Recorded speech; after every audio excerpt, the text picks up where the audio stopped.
भारतीय सैन्य दलात मराठा रेजिमेंटमध्ये स्थळसैनिक म्हणून तब्बल 17 वर्ष सेवा बजावून अर्जुन रमेश शिंदे हे जवान आज आपल्या जन्मभूमीमध्ये नेरळ येथे परतले। नेरळ स्टेशनपासून स्थळसैनिक अर्जुन शिंदे यांची मिरवणूक काढण्यात आली आणि जंगी स्वागत देखील करण्यात आले। अर्जुन शिंदे यांची चौथी नियुक्ती श्रीनगरमधील अति धोकादायक कुपवाडा भागात झाली। नंतर राष्ट्रीय रायफलमध्ये तब्बल 2.5 वर्ष देशसेवेचे काम भारत मातेच्या या सुपुत्राने केले।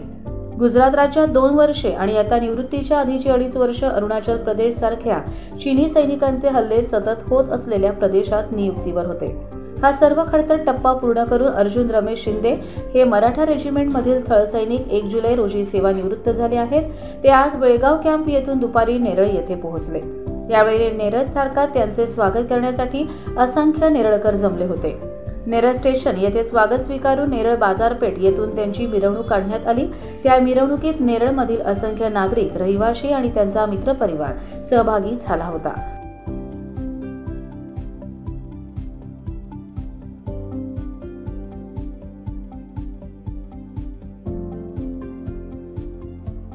कर्जत लाईव्हसाठी संतोष पेरणे, कर्जत।